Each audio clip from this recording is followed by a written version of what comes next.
Hello, everybody. Next Wednesday, this Wednesday, upcoming June. Let's see, what was it, 4th, 5th, 6th, 7th, June 8th or something? Whatever. NXT Takeover, the end. We're gonna have Finn versus Samoa Joe 4, is it now, right? 4, yeah. Yeah, 4. Yeah, it's Okay. 4, Yep. including the house show. Yeah, including the house show inside a steel cage to end it, as like the subtitle for the takeover suggests. It is the end of their rivalry. It's the end of a blood feud that's been raving on since last September. So they've been able to drag this on pretty long. But first, let's go through the other matches on the card. First, it's just been announced, or very recently, that the newcomer Andrade Cien Almas. We have like a couple promos and vignettes of him unmasking the luchador mask. He is going to take on Ty Dillinger, I believe. So I believe it's going to be one of those matches that showcases ability. They probably want him to like wow the audience and get him over as quickly as possible. I'm assuming they unmasked him because they didn't want like a third masked luchador, because he'd kind of, even though there are only 3, he'd just kind of get lost in the shuffle. Oh, he's just that third guy besides Kalisto and Sin Cara. So I don't know what to expect from him. Hopefully just a flashy match. Your thoughts? It's always Ty Dillinger that is the guy that put everybody over, which is fun because he's a great wrestler. You know, he's probably that good hand that Dash and Wilder and whatever. Okay. Well, obviously he's probably going to win. Unfortunately, I feel like the fans are going to get very behind Ty Dillinger with the 10s. Yeah, Ty Dillinger is behind with the fans. The fans love him. They kind of just like to do things like to go along with the show. So like something as simple as just like the 10 people are just gonna be all over. Like last year, he was only on TV like once before Brooklyn, and the whole crowd was doing the 10 thing. So it's been a year later, and he's been gaining like popularity or whatever. So well, let's just hope he doesn't get overdone by Ty Dillinger. Yeah. Otherwise, it's going to be really bad. Oh, it's going to be real bad for Cien. So, now next up. Have you ever seen him in action? I don't even know who he is. Yeah, me neither. I've never even heard of him. Yeah, so I'm not really that hardcore of an indie guy, or like, whatever. Next up, we have Dash, Wilder, Scott Dawson, The Revival versus American Alpha. The Revival is just the plain Jane, no fists, just fists. No flips, just fists. Sorry, Angel's drunk. I'm not sure. That's terrible. That's a terrible thing to say. Well, we have kids watching. It's almost his birthday. Yeah. As of this recording. Oh man, look at you. Another couple hours. So, the Revival, no flips, just fists, Mr. Vanilla and Mr. Vanilla versus American Alpha. They lost the Revival to Gargano and Ciampa this past NXT. I don't know why. I guess they want to build up Tommaso Ciampa and Gargano the same way, just not keeping Dash and Dawson too buried. I can't even say it's buried, because they did kind of kill him afterwards. So yeah, I don't know. It was interesting booking. I don't know where they're going. So right now, unless some kind of miracle happens, I think American Alpha is just gonna retain the titles, and they're probably another solid match. So it's gonna be a very good technical, wacky match. Yeah. But I don't think anything too nuts is gonna happen. They're probably gonna do a lot of ring psychology. Yeah. With Scott Dawson probably going for the knee of JJ or Gable. I just don't know how they topped their takeover in Texas match, because that was really good. That was probably one of the better tag matches that I've seen in a while. Yeah. So, but we'll see how that goes. I think American Alpha is going to win, and then Tommaso Ciampa and Gargano, I'm assuming, is next up in line. The way they've been booking them, maybe at Brooklyn. That would be a great match. I just don't know if they're pushing them because of the tag team match, or pushing them because they want to have them strong in the cruiserweight division tournament thing that they're having. So that's also another factor. I mean, I can't think of any other tag team that would really be too relevant to fight American Alpha other than them. Yeah, because Hype Bros died. Their hype died down, huh? Oh. Yeah, so whatever. And then you get the upset Cowboys who don't really exist anymore. Yeah, but they're kind of broken up. They both got their first names, and Alexa Bliss is gone. So, whatever. Next up, Austin Aries versus Nakamura. Austin Aries debuted the same night as Nakamura in Takeover, Dallas.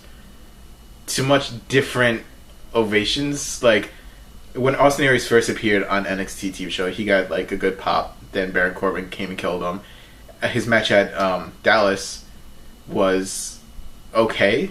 The reaction was lukewarm. It's been kind of lukewarm to dead ever since. Yeah. Completely, when he says that he's got overshadowed by other wrestlers, it's 100% true, because Nakamura, the way you saw him debut... Yeah, that ridiculous match with Sami Zayn. Yeah, and then the momentum has not died down since, so... I would hope Nakamura wins this match. I would have wished this match was for number one contendership for the NXT title, because they kind of like, oh, the title's coming to me, and then Nakamura's like, no, the title's coming to me. Strong style. And then, but alas, it's just a match. Again, if anything crazy happens, I can see Nakamura winning. The only thing I can see how Austin Aries wins if Bobby Roode signed with NXT and cost Nakamura the match, but other than that, I see Nakamura winning in a very good match as well. If Bobby Roode comes in, how would the title picture go to Austin Aries and Joe? Like, that's weird. Yeah, that would be kind of lackluster, yeah. To tell you the truth. Unless they do, like, some crazy fatal four-way, and Bobby Roode gets, like... But then that would take away from Nakamura. Like, Nakamura would be best in, like, a single match, like a one-on-one, versus, like, the champion, so... I've also never really seen Bobby Roode, so I don't know what he's really capable of. Yeah, like, his stint in TNA I've seen, like, a bit, but that was when he was with Beer Money with, James Storm, so... They were tag partners? Yeah, they were a really good tag team. That's why when James Storm came in, he left, and then, there's Bobby Roode, but I don't know if Bobby Roode is officially signed on. So, is Austin Aries and Bobby Roode a thing? Well, they were in TNA together, so I don't know if they've had a feud or a match. Oh, I'm assuming I thought they were like a tag team or something. No, they're just, the TNA guys are all friends at some point. I feel like it's unlikely that it's going to be, that he's going to interfere then. If he was actually like a tag team with him, it would be one thing, but... But there's all these, maybe there's all these ex-TNA guys they coming in, like Eric Young, form up a faction, call it TNR. TNR? Yeah, for whatever. Well, I think Nakamura is going to win. It's pretty... I don't know. I don't think Austin Aries really has a chance. He does some cool stuff. I got no problem with him. It's just that cool Nakamura music is totally ridiculous. Yeah, Nakamura's better music. And hopefully that'll lead to a nice Nakamura, Samoa Joe, Finn Balor match. Good. I don't want to leave your predictions now, because next up we have Asuka, Empress of Tomorrow versus Nia Jax, the breaker of Bayley. Because that's what she said she did. The breaker of chains. The breaker of chains. She's Daenerys Targaryen. They built this up pretty good. Like, they've built up Nia Jax as the monster. Asuka undefeated still since coming in, beating Bayley. It is literally the unstoppable force versus the immovable object type of storyline going on. Nia Jax got the upper hand last week, powerbombing Asuka. Asuka in her promo said, "You talk too much," which got us to quite laugh. Botchamania. She spouted out some crazy, intense Japanese dialogue, which I don't know what she said, but it sounded awesome. And she said, "If you're not scared of me, you should be." So you should be. Yeah. This can go two different ways.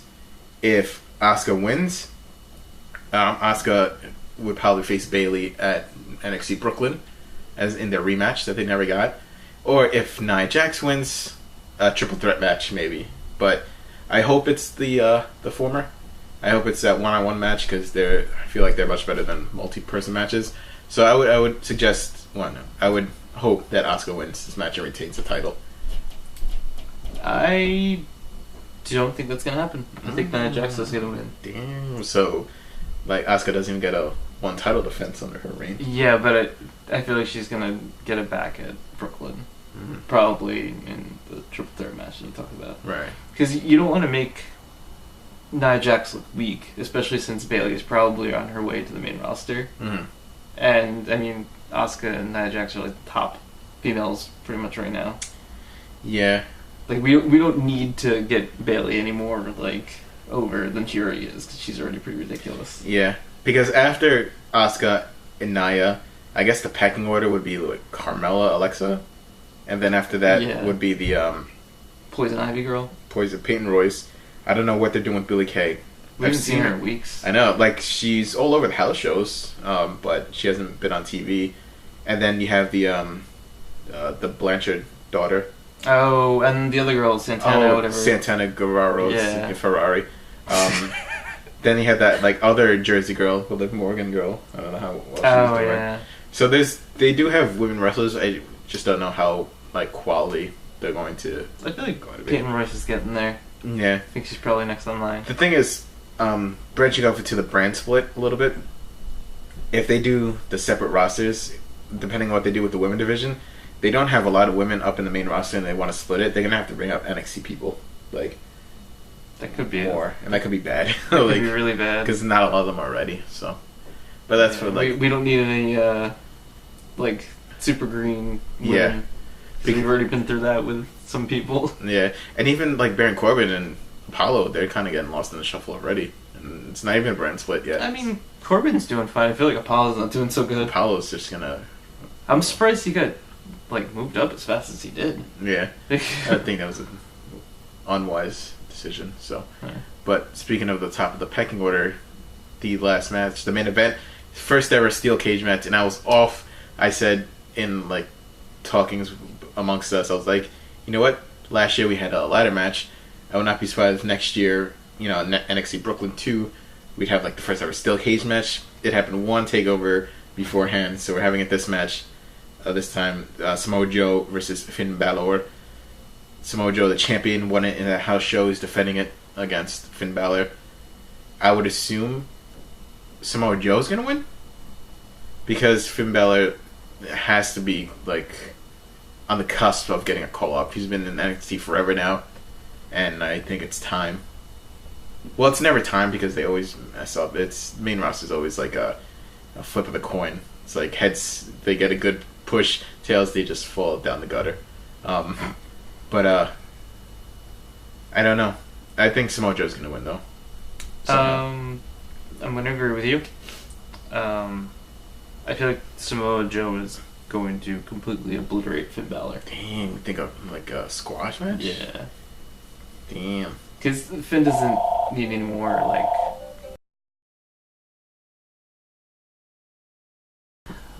Finn doesn't really need any more, like... I don't know. Steam, I guess, for him. He's pretty... He's pretty up there already. He was champ for, what, 294 days? 292. 92. Yeah, Gave him 2 extra days. Yeah. Yeah, the 2 extra days could have saved him. So, I think it'll make Joe look good if he completely obliterates him. Especially if he's the demon. He just takes him out. No problem. See, that also sucks. Like, cage matches do 2 things. You can get somebody over without making the other person look weak.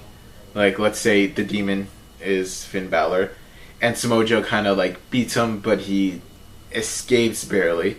The demon loses, yes, but that means he still's not pinned, technically.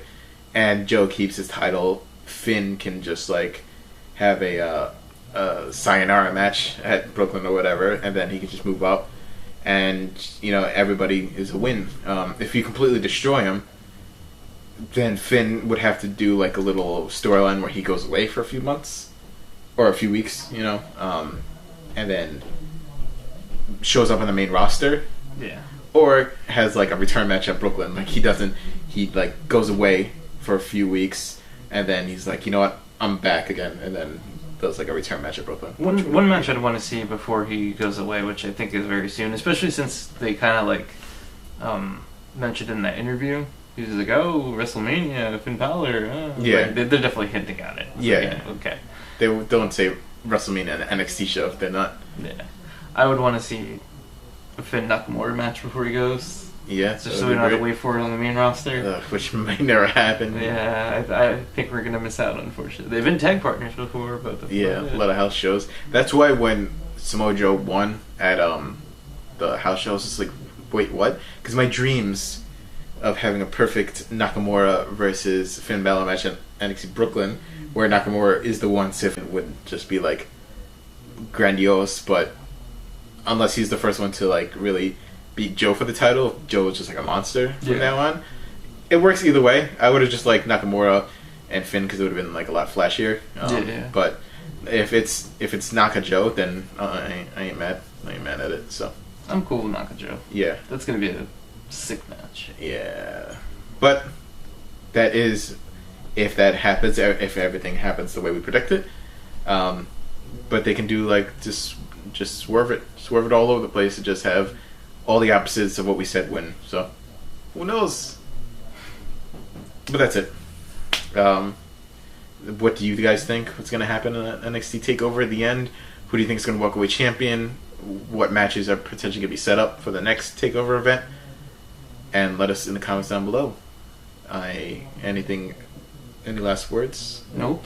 All right, that's it. This is the end. Wow, that was too deep for me. I know. I'm Angel. This is Rob.